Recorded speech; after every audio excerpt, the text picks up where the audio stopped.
Samajwadi party के नेता अबू आजमी और उसके उपरांत कांग्रेस पार्टी के नेता राशिद अल्वी और उदयराज जी के द्वारा अकारण अवांछित रूप से इतिहास के सबसे क्रूर और अत्याचारी शासकों में से एक औरंगजेब का महिमा मंडन संपूर्ण भारतीय समाज के लिए बहुत अपमान की बात है। और यह कांग्रेस पार्टी और इंडी गठबंधन की पुरानी फितरत है। इससे पूर्व भी इनके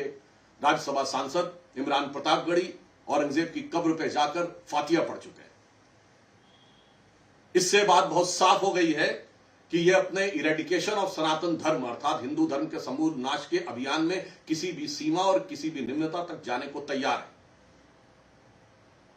इन बयानों से एक बात और साफ हो गई, जो बुलाने पर भी अयोध्या में श्री राम लला को प्रणाम करने नहीं गए, जो 66 करोड़ लोगों के स्नान करने के बाद भी प्रयाग के महाकुंभ में स्नान करने नहीं गए, वही आज भारत के ही नहीं दुनिया के इतिहास के सबसे क्रूर और अत्याचारी शासक औरंगजेब का गुणगान करने में लगे। यह दर्शाता है कि यह भारतीय संस्कृति, भारतीय परंपरा से कितनी नफरत और हिकारत करते हैं। मैं इंडी गठबंधन के लोगों से पूछना चाहता हूं कि आज 21वीं सदी में जब दुनिया आगे बढ़ने जा रही है, हम न्यूक्लियर एनर्जी मिशन के साथ 5G रोल आउट और AI की बातें कर रहे हैं, तो उस समय मध्य युग के इस क्रूर अत्याचारी शासक जिसने अपने परिवार के साथ भी इतनी निर्दयता का व्यवहार किया कि 3 सगे भाइयों की हत्या की, अपने बाप को जेल में रखा, उसका महिमा मंडन करके आप क्या हासिल करना चाहते हैं? मैं इंडी गठबंधन के लोगों से पूछना चाहता हूं, सिर्फ 3 पॉइंट सामने रखना चाहता हूं।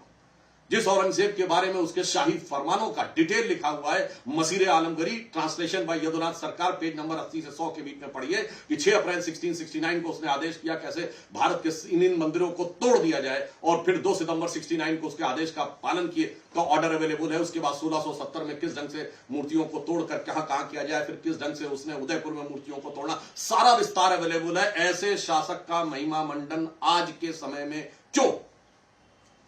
और उससे अधिक दुख की बात यह है कि इस प्रकार का महिमा मंडन करके आप छत्रपति शिवाजी महाराज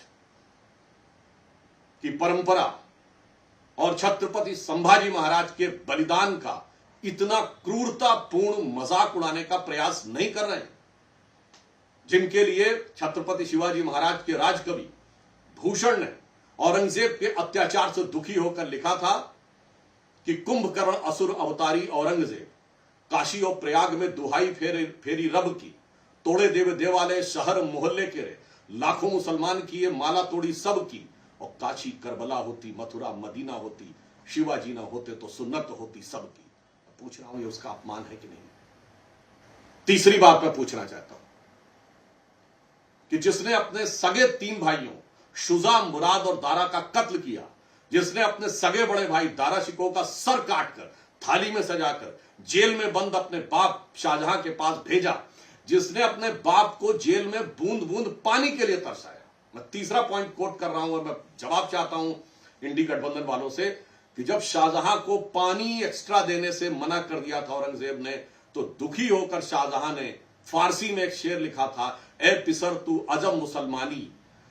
ए पितरे जिंदा आब तरसानी, अर्थात तू अजम मुसलमान है जो जिंदा बाप को पानी के लिए तरसा रहा है। आफरीन बाप हिंदुआन सदबार, ए देहिंद पिदरा मुर्दवान दायम आग, अर्थात तू जिंदा बाप को पानी के लिए तरसा रहा। तुझसे अच्छे तो ये काफिर हिंदू हैं जो पितृपक्ष में अपने मरे हुए पूर्वजों को भी पानी देते हैं। जिसके बाप ने उसके लिए लिखा, जिसके भाइयों के साथ ये हुआ, जिसने अपनी प्रजा के साथ ये किया, जिसने देश के साथ ये किया, अगर इसके बाद भी कोई इन लोगों को महिमा मंडन करना चाहता है, जिसने सिख गुरुओं के ऊपर क्या क्या अत्याचार नहीं किए, उन मुगलों का महिमा मंडन, जिन्होंने राणा प्रताप महाराणा प्रताप के साथ साथ राजा सूरजमल जाट के साथ क्या क्या नहीं किया, उसका महिमा मंडन यदि 21वीं सदी में कोई करना चाहता है और उसे लगता है कि चंद कट्टरपंथी वोटों की सियासत का बाजार उससे गर्म हो जाएगा, तो मुझे लगता है कि उसके वोट बैंक का या दीवानापन, सनकीपन नहीं बल्कि पागलपन की तरफ जा रहा है। यह मैं बात बड़े दुख और कष्ट के साथ कह रहा हूं कि मुगलों को महान बनाने की गला काट प्रतिस्पर्धा में यह तथाकथित सेकुलर दल एक से बड़ा दूसरे से बड़ा अपने को मुगलों का बड़ा हाकिम बताने के लिए, यानी अपने को दूसरे से बड़ा मुगले आजम बनाने के लिए यह पगले आजम बनने की तरफ जा रहे हैं। बिल्कुल साफ है कि कांग्रेस पार्टी आज के समय में, मैं उनसे एक सवाल और पूछना चाहता हूं, आज के भारत का रिलेवेंस क्या है? समाजवादी पार्टी और कांग्रेस से मैं पूछना चाहता हूं कि वह औरंगजेब जिसकी वंश परंपरा बाबर से शुरू होती है, जिसकी मां मंगोल और बाप उज्बेक था, आज की डेट में भारत से उसका क्या संबंध है और क्यों नफरत के बीज आप यहां बोना चाह रहे हैं?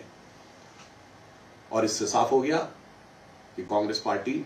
और इंडी गठबंधन के लोग, जिन्होंने वैश्विक स्तर पर डिसमेंटलिंग ग्लोबल हिंदुत्व और भारत में इरेडिकेशन ऑफ सनातन धर्म और हिंदू धर्म को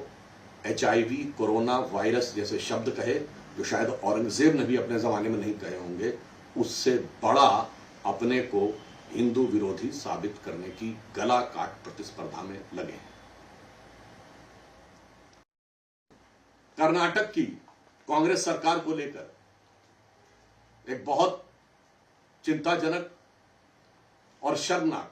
परिस्थिति सामने आई है, जब कर्नाटक राज्य के कॉन्ट्रैक्टर एसोसिएशन की तरफ से यह कहा गया है कि सरकार में इतना भीषण भ्रष्टाचार हो रहा है जो उन्होंने पूर्व में कभी नहीं देखा। मैं कांग्रेस पार्टी से पूछना चाहता हूं कि आप कर्नाटक में आने के बाद अपने वायदों को तो पूरा नहीं कर पाए। आपने कर्नाटक में आने के बाद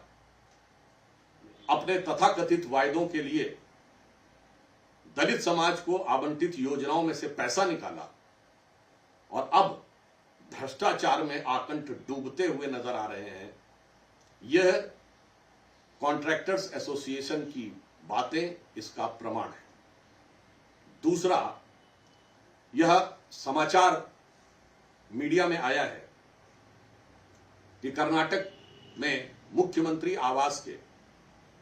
पुनर्निर्माण और सौंदर्यीकरण के लिए जो कार्य किया जा रहा है वो बगैर वित्त समिति की अनुशंसा के किया जा रहा है। मैं कांग्रेस से साफ पूछना चाहता हूं कि क्या आपने वित्त समिति की अनुशंसा ली है या नहीं? क्या आपने इसके लिए फाइनेंशियल प्रोसीजर पूरा किया है या नहीं? यदि हां तो उन्हें साफ करना चाहिए, यदि नहीं तो कहीं ऐसा तो नहीं कि दिल्ली में जो आपके पुराने साझीदार थे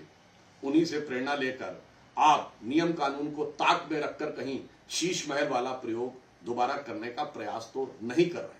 अतः मेरा कांग्रेस से साफ मानना है कि उन्होंने, पुनर्निर्माण उनका अधिकार है, जो वो चाहे वो कर सकते हैं। इसमें ड्यू लीगल प्रोसीजर पूरा किया है या नहीं, उनको आकर साफ करना चाहिए, अन्यथा यह प्रथम दृष्टया भ्रष्टाचार का मामला प्रतीत होता है।